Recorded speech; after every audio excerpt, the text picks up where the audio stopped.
আসসালামু আলাইকুম। ভূমি রেকর্ড ও জরিপ অধিদপ্তরের পেশকার পদের পরীক্ষা নিয়ে আমরা কথা বলবো আজকের ভিডিওতে, যেখানে আপনারা জানতে পারবেন আপনাদের বহুল কাঙ্ক্ষিত প্রশ্নের উত্তর। 1. পরীক্ষা হবে এমসিকিউ নাকি লিখিত? দ্বিতীয়ত, পাস মার্ক কত? পরীক্ষা কয় ধাপে অনুষ্ঠিত হবে এবং পরীক্ষা কোথায় অনুষ্ঠিত হবে? এই বিস্তারিত তথ্য কিন্তু থাকছে আজকের ভিডিওতে। তার আগে আপনাদের বলতে চাই, আপনারা যারা আমাদের চ্যানেলটিতে নতুন তারা কাইন্ডলি আমাদের চ্যানেলটি সাবস্ক্রাইব করে বেল আইকনটি অন রাখবেন। এতে করে কিন্তু আপনারা পেশকার পদের পরীক্ষা পরবর্তী প্রশ্ন সমাধান এবং ফলাফল এখানে পাবেন, এবং একই সাথে বাংলাদেশের অন্যান্য চাকরি এবং শিক্ষাগত তথ্য এখানে পাবেন ইনশাআল্লাহ।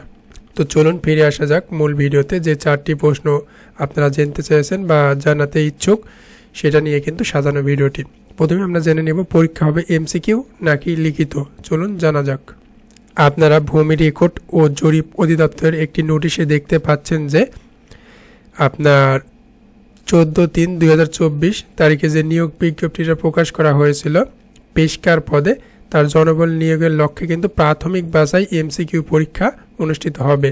তো আমরা এখানে একটা কথা বলি, এখানে প্রাথমিক বাছাই এমসিকিউ পরীক্ষার কথা বলা হয়েছে।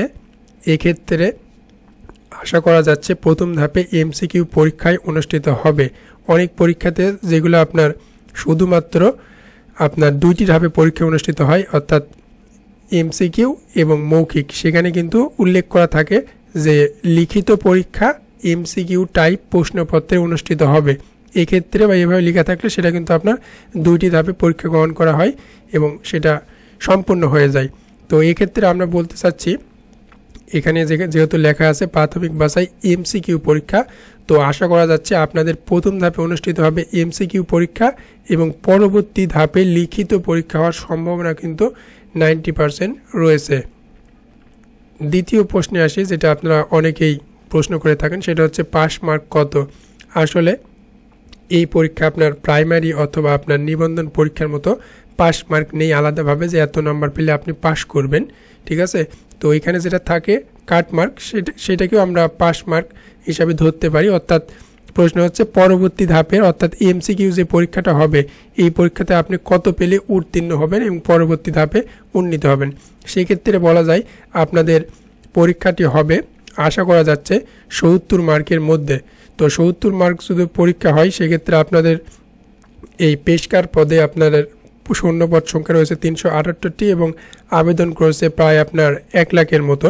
সেক্ষেত্রে অন্যান্য পরীক্ষার বিবেচনায় বলা যায় এক্ষেত্রে আপনাদের হচ্ছে 60+ আর কি 58 বা 60+ নাম্বার কিন্তু পেলে আপনি পরবর্তী ধাপে উত্তীর্ণ হবেন, যদি পরীক্ষা আসলে 70 মার্কের মধ্যে অনুষ্ঠিত হয়।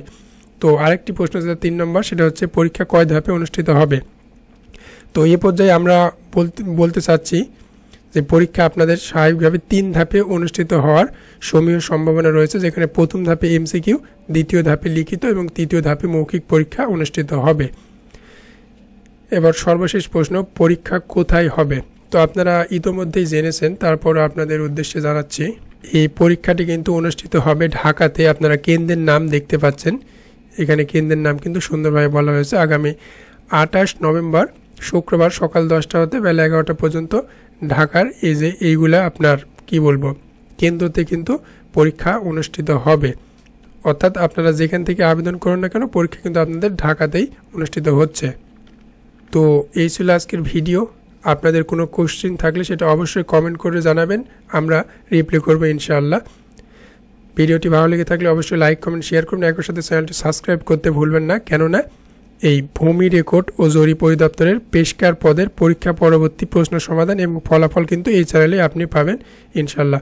সকলের আগাম ভালো পরীক্ষার শুভকামনা জানিয়ে এখানে শেষ করছি। আসসালামু আলাইকুম।